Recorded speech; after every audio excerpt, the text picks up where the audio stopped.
की जागृत सत्य आहे. आपण एकतेने बाबाला आणि भगवंताला एकतेने प्रणाम करूया. देवा बाबा हनुमानजीको प्रणाम. महांती बाबा गुरुदेवजीको प्रणाम. परमात्मा एक. नमस्कार जी. नमस्कार. भगवत प्राप्ति के लिए परम पूज्य परमात्मा एक सेवक मंडळ वर्धमान नगर नागपूरच्या वतीने भावांच्या आदेशानुसार आज दिनांक 1/8/2026 रोज शनिवारला परम पूज्य परमात्मा एक भावांचे सेवक यशवंतजी पगाडे यांच्या निवासस्थानी एका भगवंताचे मासिक नवीन कार्य पार पडलं आणि त्या अनुषंगाने मानव जागृतीकरता एका भगवत कार्याची चर्चा बैठक आयोजित केलेली आहे. या चर्चा बैठकीमध्ये सृष्टी विधाते, जगाचे पालन करते, बुद्धीचे विकास करते स्वयं शक्तिशाली भगवान बाबा हनुमानजी उपस्थित आहेत. बाबांना माझा कोटी कोटी प्रणाम. दुःखी कष्टी मानवाला अंधश्रद्धेतून, वाईट व्यसनातून मुक्त करून देणारे आणि मानव धर्माचे संस्थापक आणि आम्हा सर्वांचे सद्गुरू महान त्यागी बाबा जिमदेवजी उपस्थित आहेत. बाबांना माझा कोटी कोटी प्रणाम. बाबांच्या कार्याला वेळोवेळी सहकार्य करणारी आम्हा सर्वांची आई वाराणसी जिमदेवजी ढुंडीकर उपस्थित आहेत. आईंना सुद्धा माझा कोटी कोटी प्रणाम. त्याचप्रमाणे आजच्या चर्चा बैठकीचे अध्यक्ष परमपूज्य परमात्मा एक सेवक मंडळ नागपूर शाखा साकोली अंतर्गत असलेले मार्गदर्शक सन्माननीय डोंबाजी लांजेवार, त्याचप्रमाणे लाखनी येथील मार्गदर्शक डोंबाजी लांजेवार साहेब आजच्या चर्चा बैठकीचे अध्यक्षस्थानी त्यांनी स्वीकारले. साहेबांना माझा नमस्कार. त्याचप्रमाणे आजच्या या प्रामुख्याने चर्चा बैठकीला उपस्थित हिवरखेडा येथील मार्गदर्शक सुरजी शिवकर साहेब, त्याचप्रमाणे पिंपळगाव येथील मार्गदर्शक कमाले साहेब यांना माझा नमस्कार. त्याचप्रमाणे भाबटेकडी येथील मार्गदर्शक पंचबुद्धे साहेब, साहेबांना माझा नमस्कार. त्याचप्रमाणे परमपूज्य परमात्मा एक सेवक मंडळ नागपूर शाखा भंडारा येथील संचालक बाबांचे सेवक राजभाऊ सार्वे, साहेबांना माझा नमस्कार. त्याचप्रमाणे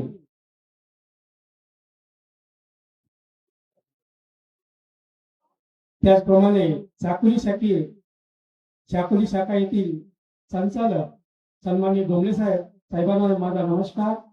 त्याचप्रमाणे मच्छारणा येथील मार्गदर्शक घुरमोडे साहेब, साहेबांना माझा नमस्कार. त्याचप्रमाणे या मंचाकाळात वाघाडे साहेब उपस्थित आहेत, साहेबांना माझा नमस्कार. त्याचप्रमाणे ज्येष्ठ सेवक सेविका बालसेवक या सर्वांना माझा आदरपूर्वक नमस्कार. आणि या कार्यक्रमाचे संचालन करते, जे कार्यक्रमाचे धुरा सांभाळत आहेत अशा बाबांच्या सेविका बांधते ताईंना माझा नमस्कार. आजच्या चर्चा बैठकीचे विषय बाबांनी दिलेले 4 तत्व 3 शब्द 5 नियम या विषयावर आजची चर्चा बैठक सुरू असून सुरुवात आहे. तर बघा, आतापर्यंत या ठिकाणी बरेच असे सुंदर मार्गदर्शन झालेले आहे आणि आता आपल्याकडे वेळ फार कमी आहे आणि म्हणून सांगायला गेला बाबाचा इतिहास तर खरंच खूप लांब आहे. आणि बाबाचा इतिहास म्हटलं हा छोटा नाही. प्रत्येकाकडे अनुभव आलेले आहे. हा मार्ग कसा आहे, या मार्गातून याचे कारण काय आहे, सर्वांना माहित आहे का या मार्गात आम्ही कसे काय आलो, आमचे जीवन कसे होते. मग आता याच्या व्यतिरिक्त आपण का सांगायचं राहिलं. परंतु या चर्चा बैठकीला आपण उपस्थित झालो, काही ना काहीतरी बाबाच्या जीवनावर सांगितलं पाहिजे. मार्ग हा अनुभव आहे. मार्ग म्हणजे रस्ता. तर खरंच महान त्यागी बाबा जिंदगीला हा मानव धर्म स्थापन करण्याची का गरज पडली.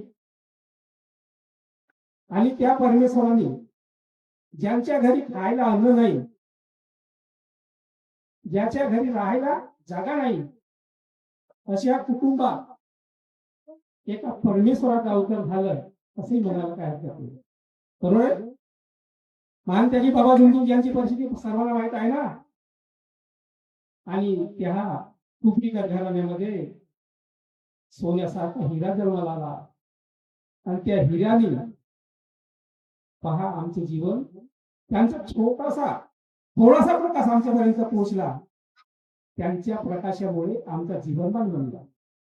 नाही तर याच्यामध्ये आपण काय होतो, अंधश्रद्धेमध्ये गुरफटलो होतो.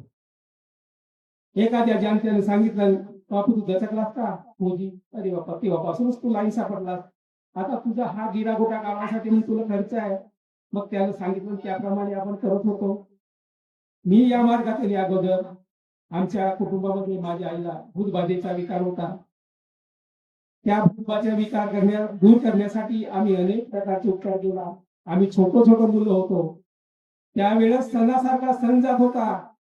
आमची आई आणि वडील त्या वैद्याच्या घरी, त्या भक्ताच्या घरी होती, पण आम्हाला एवढा वडा सुद्धा मिळत नव्हता. अशी परिस्थिती त्या काळची आम्ही बघितलं. शिवबांधवांनो, विचार करा, विचाराचा मार्ग आहे.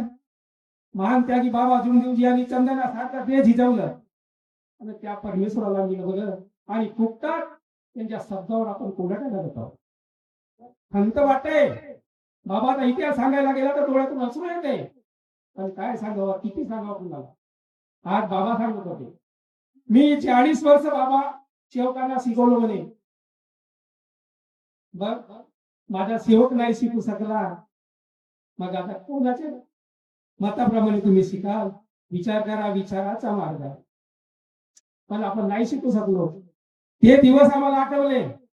आमचे आई आणि वडील एका भक्ताच्या घरी राहत होते. सणासारखा सण जात होता. आमच्या तोंडाला वळा लागत नव्हता. तरी पण तेवढं त्यांच्याकडे आम्ही आमचा मस्तक झिजवला, आमचा पाय झिजवला, पण तीळ मात्र आराम झाला नाही. आणि सरते शेवटी सर्व पैशा पाण्याच्या साऱ्या गोष्टींना आम्ही बरबाद झालो. आणि नंतर या मार्गाचा जसा जसा आम्हाला थोडीशी माहिती पोहोचली, त्या काळात फार सेवक कमी होते. मला वाटते मी जेव्हा पालांदूरला आलो, मला 26 वर्ष झाले. त्यावेळेस मला नमस्कार घ्यायला या पालांदूरमध्ये सेवक नव्हता. आणि सेवक असतील तर फक्त एक दुःखे, पण त्यांची सुद्धा ओळख नव्हती. लांजीवर त्यावेळेस सेवक नव्हते. आणि मी 2001 मध्ये जेव्हा पालांदूरला आलो माझा संसार गाठण्यासाठी, तेव्हा त्यागाचे कार्य आले. त्यागाचे कार्य आले होते. तर मी नव्यानं आपल्या जीवनाला या ठिकाणी सुरुवात करायची आहे. प्रपंच साधवायचा आहे. आणि प्रपंच साधवत असताना माझ्या मार्गदर्शक साहेबाला विचारलं, साहेब म्हणला आता बारीची वेळ आहे आणि मी इकडे जर राहिलो तर माझ्या आई वडिलांचं कसं होईल आणि माझ्या रोग्याचं कसं होईल. आणि म्हणून संयुक्त कुटुंबानिशी जर राहायला गेलो तर माझं इकडे दुकान टाकला, इकडे फेल होईल आणि इकडेही फेल होईल. मग कसं करावं. मार्गदर्शक साहेबांनी सांगितलं का तुला एका भगवंताचे कार्य करायचे असतील, तुला भगवंत पाहिजे तर कुटुंबात राहून कार्य घडव. तेव्हा पालांदूर आणि रेंगेपार येथून मी सायकलला येणार ज्याला गेलो. कसं कष्ट आम्ही केलं असेल. कार्य संपलं. आताच कमाले दादाने सांगितलंय, कार्य संपलं लगेच दुसऱ्या दिवशी साखर प्रसाद करून कार्य घ्यायला जायचे. पण आजची शेवटाची परिस्थिती तशी आहे का? नाही. कार्य संपले 4 दिवसांनी जाते, 8 दिवसांनी जाते. आणि थोडंसं काही त्याच्यावर थोडंसं बर्डन टाकल्या, तुम्ही काही माझ्या कामाचं नसलं मी दुसरीकडे जातो. अशी परिस्थिती आहे. याला काय आपण शिकणार आहोत. मार्ग शिकण्याचा आहे. तुम्ही शिकाल तर जीवनात काहीतरी कराल, नाही तर तुम्ही मानव जन्माला येऊन सुद्धा तुमच्यावर तीळ मात्र फरक पडणार नाही आणि तुमचा उद्योग होणार नाही. आणि म्हणून बाबांनी खूप काय दिलं. मग सर्व काही देवाचे विसर्जन केला आणि नंतर आम्ही बाबाच्या मार्गात आला. आज सोन्याहून पिवळा आमचा जीवनमान बनला. ती मानते की बाबा तिची कृपा आहे. आणि म्हणून 2 शब्द बोलूसा वाटतात. त्या माझ्या महानपुरी बाबा जिंदगी विषय पहा. बरबाद झाल्यावर सर्व वाया गेल्यावर, बरबाद झाल्यावर सर्व वाया गेल्यावर, आठवण आली माझ्या बाबाची, पूजा बंद केली सर्व देवाची. आठवण आली माझ्या बाबाची, पूजा बंद केली सर्व देवाची. सांगून गेले बाबा सर्व सेवकाला, हो सेवकाला, विसरू नको म्हणे माझ्या शब्दाला, हो शब्दाला. शिकवण सत्याची मर्यादा प्रेमाची, शिकवण सत्याची मर्यादा प्रेमाची.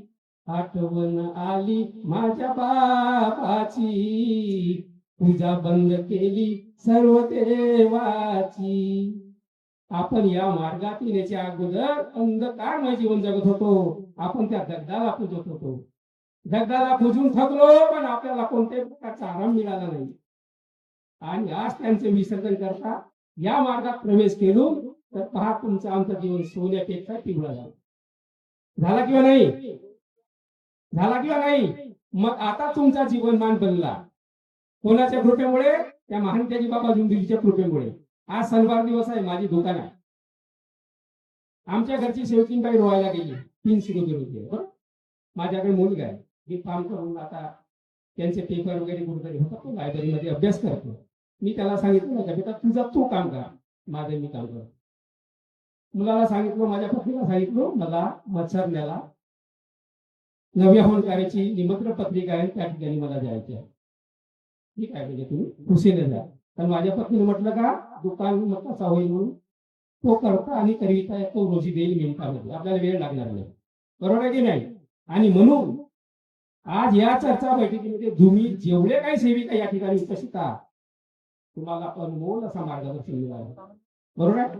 तुमच्या मुलाविषयी, तुमच्या मुलीविषयी आणि तुम्ही सेवकीने आया तुमच्याविषयी असा अभ्यास कुठे मिळणार आहे का आपल्याला? हा ज्ञान कुठे मिळणार आहे का बाजारात? आणि म्हणून हा ज्ञान फक्त चर्चा बैठकीत मिळते. आणि म्हणून चर्चा बैठकीला जाणे महत्वाचं. चर्चा बैठकीमध्ये गेल्यानंतर मी सेवकी नाही बाबाची असे म्हणायला हरकत नाही. नाही तर सेवक बाबाचा झालो, घराला स्टिकर लावलो, घरावर परमात्मा एक नाव लिहिलो, गाडीवर स्टिकर लावलो परमात्मा एक. हो, एवढंच तुम्हाला तुमच्या नावाचा विचार आहे का? बाबाची स्टिकर गाडीवर लावल्यानंतर तो बाबाचा सेवक होते. बरोबर आहे, बाबाचा सेवक होते. पण तुम्ही सेवक आहात. पण तुमच्याकडे एखादा व्यक्ती नौकर आहे, तो व्यसन करत असेल आणि साहेब म्हणते थोडीशी गाडी टाकवा मी येतो, तो सांगते का 4 रुपयाला म्हणून, आणि ती गाडी त्या बारमध्ये दिसते, ही गाडी त्या बारमध्ये दिसते, तेव्हा समोरचा माणूस पाहिजे पा गिरमारे साहेबाची गाडी हो, नंबर प्लेट वरून ओळखलो, आणि म्हणून याचा पोरगा का नाही बिचा बिचा बारमध्ये जातो, बिचा बिचा बारमध्ये जाते. आणि त्याच्यामुळे आपला मानव धर्म बदला आहे. हो, काही हरकत नाही.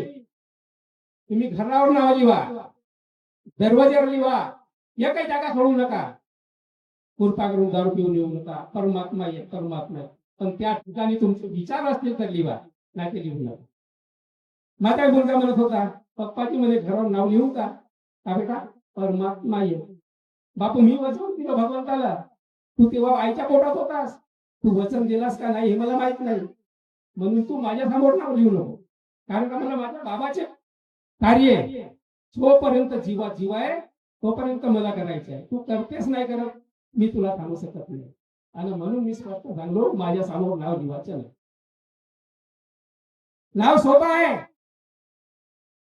नाव लिहायला काही वेळ लागत नाही. लागते का? पण कलंकित व्हायला किती वेळ लागते? अशी गोष्ट आहे. आणि म्हणून आपल्याला बाबांनी झोप या गावी सेवक संमेलन झाला होता, सेवकांनी कॅसेटच्या माध्यमातून ऐकला असता. बरोबर, बाबा स्टेजवर बसले होते, खूप त्या ठिकाणी गरमी होती. बाबांनी काय म्हटलं, मला सत्य मर्यादा प्रेमाची भीक देणारे सेवक किती काय, हात वरती काय. सत्य मर्यादा प्रेमाची भीक देणारे किती सेवक आहेत, त्यांनी हात वर करा. बाबांना वाटलं मी चंदनासारखा ते झिजवलं, पायी पायी खेळोपाडी जाऊन या मानव धर्माचा प्रचार आणि प्रसार केला, पण एकही सेवक सत्य मर्यादा प्रेमाची भीक द्यायलाच तयार नाही. म्हणजे बाबाला किती वाईट वाटलं, तेव्हा बाबाच्या डोळ्यातून अश्रू निघाले. असा आहे बाबाचा इतिहास. म्हणून चर्चा बैठकीमध्ये जाल तर काहीतरी शिकाल, नाही तर काहीतरी शिकणार नाही, काही भेटणार नाही. मी तुम्हाला आता 1-2 दिवसात अनुभव सांगतो, कारण का माझा अनुभवाचा आहे. अनुभव सांगणे महत्वाचे आहे. आता बाबाने का केला, बाबाचा इतिहास सर्व या ठिकाणी तुम्हाला माहितच झाला. मी कशासाठी मार्गात आलो, माझ्या आईला भूतबाधेचा विकार होता म्हणून मी मार्गात आलो, हे सर्वच माहित आहे. पण मार्गात आल्यानंतरही माझ्या कुटुंबावर कसे दुःख आले हे दुःख सांगायला गेलो तर फार वेळ कमी आहे, आणि एका दिवस सांगेन ते सांगणं खरं. चर्चा बैठक आम्हाला समजली असती, हा मार्ग समजला असता तर त्या काळात त्यागाचे हवन कार्य होऊन 3 दिवसानं माझा भाऊ ज्याने त्याग केला तो भगवंतात विलीन झाला. सांगायला गेलो इतिहास बुवा आहे, आणि म्हणून मला माहित आहे की या मार्गात चालायचं खूप जरा चुकून चाला तर जमते. मी सेवकांना तेच सांगतो, बापू मार्ग एवढा वाटेवर नाहीये, असा नाही केला तर असा होतंय. बाबांनी तेच सांगितलं. मग आपण वैतागतो आणि सर्व काही केल्यानंतर आपण या मार्गात जातो, तरी पण आपल्या तीळ मात्र कधी कधी फरक जाणवत नाही. आता आपण सेवक आहोत, म्हणजे असे सेवक बनू नका. बाबांनी दिलेला तत्व शब्द नियमाप्रमाणे वागा आणि आपला जीवन बनवून. मग जेव्हा माझ्या भावानी आणि आमच्या संयुक्त कुटुंबांनी 41 दिवसाचा त्याग केला, 42व्या दिवशी नागपूर मंडळामध्ये जाऊन फोटो आणला. फोटो आणल्यानंतर माझ्या भावाची तब्येत बिघडली, आणि बिघडल्यानंतर त्याला आम्ही भंडारा या ठिकाणी घेऊन गेलो. त्या ठिकाणी घेऊन गेल्यानंतरही कोणत्याही प्रकारचा फरक जाणवला नाही, आणि तो भगवंतात विलीन झाला. तेथून लाच आणावं लागली आमच्या रेंगेबादला, आणि त्याची अंत्यविधी करण्यात आली. तेव्हा मी थांबलो नाही, याचा सडा लावण्यासाठी. बाबा हयात मध्ये आहेत, मी बाबाकडे जाईन. बाबा काम असं माझ्या कुटुंबावर घडलं, बाबा सांगतात हे बाबा अंतर्ज्ञानी आहेत, त्या सर्वांना माहित होता. आणि म्हणून मी ज्यांनी या माझ्या मार्गाची रूपरेषा सांगितलं त्याला घेऊन मी बाबाकडे गेलो. बाबाकडे गेल्यानंतर दार उघडला, दिवाजी सांगते बाबा सेवक आले, सेवक दर्शनाला आले. बाबा उठता, बाबा उठलो. बाबा काय म्हणतात, अरे बाबा. आम्ही बसलो, बाबाच्या प्रतिमेसमोर विनंती वगैरे केला, आणि बाबा झोपेतून उठले. मला काही सांगण्याची गरज नाही, म्हणजे मी सेवक कशासाठी आणि कोणते दुःख घेऊन या ठिकाणी आले हे मला माहिती. तसे आपले बाबा होते. बाबांनी सांगितलं काही घाबरण्याची गरज नाही, त्याचं होतं त्यानं परमेश्वरानं नेलं. त्या सेवकांनी त्यागाच्या कार्यामध्ये ब्रह्मचार्याचे पालन नाही केला, आणि म्हणून तो दुःखास पात्र झाला, आणि तो भगवंतात विलीन झाले. पुढचे कार्य तुम्हाला एक चित्त एक लक्ष एक भगवान मानून करावं लागेल. त्याच्यानंतर मी त्याग करून न भावनं केलं, न भावनं करून आज सुखी आणि समाधानी असा म्हणतात. म्हणून मर्यादा आहे. मी माझ्या भावाला सांगत होतो, माझ्यापेक्षा वयानं मोठा होता, पण थोडासा राग त्याला जास्त होता. काय बरं, या मार्गात राग चालत नाही, रागाचं कुठेतरी विसर्जन कर. पण माझे तेव्हाच ना, मग येते कसं आहे, नमल तर जमल, नमल नाही तर जमणार नाही. आता लहान मोठा जरी असला, आता आमच्यापेक्षा एखादा व्यक्ती समजा लहान आहे आणि त्याकडे कोणता तरी पद आहे, त्याच्याकडे मानवी आम्हाला बोलावं लागेल. आपण त्याला दादा म्हणून तो आपल्याला प्रेमाने बोलेल किंवा नाही. आपण त्याच्यासोबत प्रेमाने व्यवहार केला तर तो सुद्धा आपल्यासोबत प्रेमाने व्यवहार करेल. आपण समोरच्या माणसासोबत नर्मदेला बोलला तर तो सुद्धा आपल्यासोबत त्याप्रमाणे बोलण्याचा प्रयत्न करेल. आणि म्हणून बाबांनी सत्य मर्यादा प्रेमाची भीक मागितली, त्याप्रमाणे तुम्ही भीक द्या. सत्य मर्यादा प्रेमाचे आचरण आपल्या कुटुंबामध्ये ठेवा. आपल्या कुटुंबात कसं वागायचं आहे, बिलकुल सुंदर असा, थोडा काही असो ना, पण खूप गोड रस्त्याने कमाने भाऊने आपल्याला दिला. खरंच तर मी एक छोटासा अनुभव सांगतो तुम्हाला. आता काही शिकणारे मुलं असतील, परंतु कधी कधी अडचण येते. आता अडचण कशी येते? अंकोची ठाकरे सर्वांचा परिचय काय? बेलदार आहेत ते, इथं फैरीला राहतात. त्यांच्या मुलाचा पेपर मंगळवारला लातूर लातूर या ठिकाणी त्याच्या पेपरची हाल तिकीट मिळाली. तर तो आला माझ्याकडे, साहेब म्हणते आमच्या मुलाचा पेपर आहे. कशाच आहे? आदिवासी संस्थेमध्ये त्या 84 रिक्त जागा आहे आणि त्या ठिकाणी याने काम करलं, त्या ठिकाणी आम्हाला जायचं पेपर देण्यासाठी. ही हाल तिकीट आलेली आहे. कुठली हाल तिकीट? लातूरची.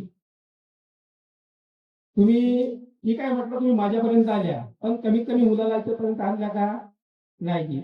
मग तुमच्या मुलाची मनस्थिती आहे का तेथपर्यंत जाण्याची? आज तिथं जायला गेल्या तरी 15,000 रुपये खर्च येतात. ऐकू ना? 15,000. लातूर 700 ते 800 किलोमीटर जागा आहे. मग त्यांनी त्या मुलाला भेंगेपार कोटा येते, त्याच्या रिश्तेदाराकडे तेरवीचा कार्यक्रम होता. त्या तेरवीच्या कार्यक्रमानिमित्त त्या मुलाला त्या ठिकाणी पाठवलं आणि पाठवल्यानंतर त्या रिश्तेदारांनी सांगितलं, बाबू हा तुझ्यासाठी मोठा चान्स आलाय म्हणते, हा फोन नको. किंवा बाप नसेल म्हणत का नाही, काही नाही, आपण जा, पण तू पेपर दे. आता पोरांना ऐकला, पण मला माहित होता का पोरगा होईन काही नाही म्हणून, नाही करत, काहीच नाही करत. तरी पण आता त्याची इच्छा झाली तर मोडता येईल का? नाही. करता आणि करिता कोण? भगवान. फक्त काय, आपण निमित्तच मात्र आहोत. मार्ग दाखवण्याचा काम आमचा आहे. शेवट त्याने काय करावं त्याने ठरवायला पाहिजे, नाही का? तर मग त्याने गाडी केलं 10 रुपये काहीतरी मीटर प्रमाणे गाडी ठरवलं. येथून साहेब म्हणते आम्हाला सोमवारी रात्रीच्या 10 वाजे निघायचं आहे, तर तुम्हाला येवायचं आहे. मला मी येत नाही तेवढ्या दूर, मला येऊ पाठे लागतात तर गाडीवर. नाही तुम्ही आल्याशिवाय पुढे जाऊच नाही म्हणते. तर मग मी ठीक आहे म्हटलं, तुम्ही काय मला मारावं येत नाही, मला पोळ्या वगैरे बनवून सांगा बाईला, कारण का आमच्या घरची बाई दिवसभर पैसे कामाला गेली आहे आणि म्हणून तुम्हीच आता जे काय करावं ते नाश्ता पाणी वगैरे करून टाका. ठीक आहे म्हटलं, मी जेवण करतो, जेवण झाल्यानंतर तुम्हाला कार करतो, तुम्ही गाडी घेऊन माझ्या घरापर्यंत या. मी तयारीत राहिलो आणि गेलो. गेल्यानंतर आम्ही 5 जिल्हे पार केला. भंडारा, नागपूर, वर्धा, यवतमाळ आणि नांदेड. त्याच्यानंतर आपल्याला लातूरला जायचं. आम्हाला दिवस निघला नांदेडच्या जवळपास गाडीवर, आणि त्याच्यानंतर नांदेड आम्ही पार केलो, कारण का आम्हाला 2 वाजेचा पेपर पकडायचा होता. 2 वाजे मुलाचा पेपर होता. तेवढे आपल्याला किलोमीटर जागा पार करायची होती. मग आता कसा, मग आम्ही कुठेही काही आपली वेळ घालवला नाही आणि एक समोर नांदेडच्या समोर जाऊन एका हॉटेलमध्ये नाश्ता वगैरे चहा वगैरे घेतलं, थोडा वेळ बसलं. तर त्या ठिकाणी त्यांच्या मालकीचा मुलगा अंकुश ठाकरे, जो मुलगा पेपर देणार होता नाही का, त्याच्या मालकीचा मुलगा त्याचा मोबाईल पाहायला गेला. मोबाईल पाहायला गेला तेव्हा त्यांना पुन्हा नाही का दुसरी हाल तिकीट आली होती, तो 2 दिवसाच्या अगोदर, आणि तो होता सेंटर भंडारा. त्याला पहिली जी हाल तिकीट मिळाली ती लातूरची मिळाली. त्याच्यानंतर 2 दिवसानंतर, आता पेपर आहे, 2 दिवसानंतर त्याच्या मोबाईलवर मेसेज आला का तुमचा पेपर लातूरला नसून तुमचा पेपर भंडाऱ्याला आहे. पहा मुलगा हुशार आहे का? मुलाला जर तो मेसेज वाचला असता तर त्या ठिकाणी जाण्याचा प्रसंग आला नसता. बरोबर. इथं हॉटेलमध्ये गेल्यानंतर आम्ही बसले जेव्हा त्या मोबाईलची थोडीशी छानसा केला, तेव्हा खूप विचार आला. आज मला एवढा रुपये खर्च करून आम्ही येथे आला, आणि आला तर आला, आता समजा येथून जर भंडाऱ्याला जायला निघाला तर आम्ही आजही पोहोचू नाही, तर कसा होईल आता पेपर? आणि म्हणून त्या फोनवरूनच इकड तिकड माहिती. पुन्हा एक मोठा प्रसंग आमच्या समोर उभा झाला. मुलाचा वडील आता बापू म्हणला शेवटी तू आहे, कारण का पैसा तुझा आहे, मी म्हणेन त्याप्रमाणे होणार नाही, शेवटी तुमचा सरला होता म्हणून मी आहे, का करावं ते पाहू. मग आम्ही त्यातून गाडी रिटर्न मारला, पलटवला गाडी. पलटवल्यानंतर आम्ही विमानतळावर गेला, नांदेडच्या विमानतळावर गेला. गाडी एवढ्या स्पीडनं घालला वाटेत समजा कोणी आला तर आमचा उडून जावाचा. पण बाबू मला सावधगिरीने चालव, नाही मिळेल तर चालेल, पण आपल्याला कसं आहे नियंत्रित चालल्या पाहिजे. कधी कावल्याचा अंदाज नाही, कारण की एकाबरोबर आमचं एवढे जीवाचा या करशील आणि म्हणून तुम्हाला थोडंसं व्यक्त कमी कर, वेळ लागेल मला थोडासा, जो वाजा तो होईल. विमानतळावर गेला. विमानतळावर गेल्यानंतर गाडीला हात देणारे पोलीस आले. साहेब म्हणलं जाता कुठं, तुम्ही आधीच घेतल्या का, तुमच्याजवळ काय परमिशन आहे? साहेब म्हणला आम्हाला आता तुम्ही परमिशन विचारू नका, आम्ही खूप अडचणीत आहोत. म्हणजे काय अडचणीत आहे? म्हटलं या मुलाचा पेपर आहे भंडऱ्याला आणि याला पहिले ट्रेननं आम्हाला सोडायचा भंडऱ्याला. अच्छा अच्छा म्हणते, मुलाचा प्रश्न आहे म्हणजे तुम्ही लवकर निघून जा. मग निघून गेला आतमध्ये. आता तिकीट काढायची, ऑनलाईन तिकीट काढला असता तर फसला असता. कमीत कमी 4,500 रुपये तिकीट होती त्यातून नागपूरची. मग तिथं गेला आतमध्ये. आतमध्ये विमानतळावर विचारतो, साहेब म्हणलं आम्हाला इथून नागपूरला जायचं आहे, 2 वाजेचा पेपर आहे, तर तिकीट पाहिजे. आणि नागपूरला जाण्यासाठी फक्त विमान आहे आता 4:30चा. 4:30चा विचार पडला. भगवंत का म्हणला आता रस्ता इथून काहीतरी दाखवा, काय करावं. समजा नाही गेला तर पेपर हातून जाईल, पण तो करता करवित आहे भगवान. त्याच्या वडिलाच्या मुखातून शब्द निघाला, साहेब म्हणे आपण ज्या कामाला आलो त्याच कामाला जाऊ, एकूण गाडी मग अजून पुढे जाऊ द्या लातूर. तेवढा रण काढून अनुजून पुन्हा नाही का लातूरला गेला. लातूरला गाडी एक सारखी चालली, कुठं थांबलो नाही आम्ही, कारण का वेळ पकडले होता. 2ची टायमिंग होती त्या ठिकाणी. आमचं इकडे 11 वाजून गेले होते. तसा करावा, कुठं थांबला नाही, गेला शाळेचे चेक केलं सर्व काही किसे वगैरे काही, आणि नंतर त्याला प्रवेश करू दिला. आता प्रवेश करू दिला, पण जोपर्यंत आपल्याला तो रोल नंबर मिळत नाही तोपर्यंत आपला मुलगा परीक्षेत बसला असतो का नाही. आम्ही त्याच ठिकाणी थांब मानून बसलो. मुलगा शाळेत गेला, आम्ही याच ठिकाणी बसलो. बिलकुल जोपर्यंत मला याचा निर्णय लागला नाही तोपर्यंत आम्ही बाबाच्या मुखात सपलो. आम्ही त्या ठिकाणी बसला जाऊ त्या ठिकाणी एक फोन आला, तुम्ही कोण बोलते? अजी अमुक ठाकरे आहे.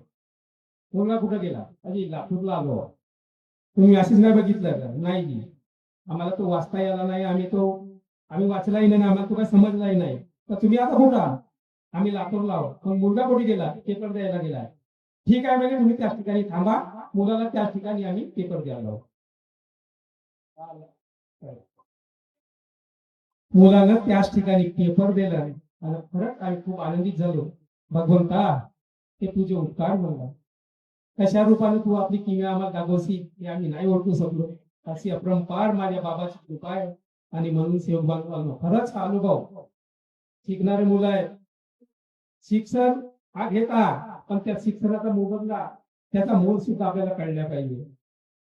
नुसता शाळेत जाणे आणि बापाचा पैसा उडवणे हे बरोबर नाही. आजकाल मुलीला जास्त काय नाही, या काळाचं जास्त सर्व काय म्हणते तो गुपचूप. हा, आणि हे गुपचूप खाना तुम्ही टाळा. तरच तुम्ही मर्यादित असाल, बाबाचे सेविका असाल त्या हॉटेलमध्ये जातात. आणि अजून ते लंब्या राहते सेवा आहे, का म्हणतात त्याला चायनीज, ते सुद्धा आपल्या जीवनाला घातक आहे, लक्षात ठेवा. हा मी असं नाही म्हणत, पण त्याचं एक प्रमाण आहे. त्याच्यातही खाण्याचा प्रमाण आहे. नाही तर काय दररोज खावायला जा, उद्या माझा पोट खराब झाला मग याला कोणी पैसे राहणार नाही. आणि म्हणून खरंच आपल्या बाबाची शिकवणूक अनमोल आहे, मार्ग सुद्धा अनमोल आहे. सर्वांना मार्ग कळला. आता तुम्ही उद्यापासून खरंच चर्चा बैठकीला जा, आम्ही बाबाची सेवकी नाही असं बाबाला सुद्धा वाटलं पाहिजे. खरंच या ठिकाणी बरेचसे मार्गदर्शक आले आमच्या मतांना. आम्ही आलो, आमची फुकटात वेळ गेला नाही पाहिजे. खरंच तुम्ही काहीतरी या ठिकाणी शिकाल, आणि म्हणून आमची वेळ सुद्धा वाया गेली नाही पाहिजे. कोणी ठिकाणी जर समजा तुम्ही दिसल्या तर खरंच माझी सेविका या ठिकाणी आली असं आम्ही नाही का. आणि म्हणून बाबा पुरा आहे सांगायला गेला तर फार वेळ कमी आहे. आता यांच्या नंतर अध्यक्ष साहेब आहेत, अजून प्रमुख पाहुणे आहेत. आता मग पाहुणे वगैरे आले त्यांच्याकडे नाही का, आणि म्हणून सर्व व्यवस्था त्यांची आता घरवालीची आहे. आता या ठिकाणी इतक्याचा संध्याकाळी पाहिजे बरं, तुम्ही काम करणेवाले बाजूला, आम्ही पहिले संध्याकाळी लाईन झाले. पण माझ्या घरचं खावायला येणार नसतं, ते त्याच्या घरचं खावायला येणार आहे. कारण का त्यांच्या घरचं ते आमंत्रित आहे. कारण का मी तो आमंत्रित होतो म्हणून मी आलो, माझा साधला म्हणून माझा मान सन्मान झाला म्हणून बरं वाटेल. पण त्याचा ते दिवसभरात बिचारा तिकडे कामच करत आहेत ना, आहेत का नाही. संध्याकाळी भोजन म्हणजे त्यासाठी महाप्रसाद आहे, त्याच्यात सर्व काही मिळणार आहे. आता फक्त इथं काय दिवसभर चहा आणि पाणी भेटलं आपल्याला, नाही का, ते ठीक आहे, सर्वच भेटल. वरण, कढी, पोळी, जलेबी, सेव सर्वच मिळणार आहे, नाही का. आणि म्हणून ते घेण्यासाठी इथे येणार आहात. खरंच आपण बाबाचे सेवक, बाबांनी दिले तत्वसाध्य नियमाचे जीवनात त्याचं तंतोतंत पालन करण्याचा प्रयत्न करा. मी सुद्धा करीन. एवढेच बोलतो आणि माझ्या शब्दाला विराम देतो. सर्व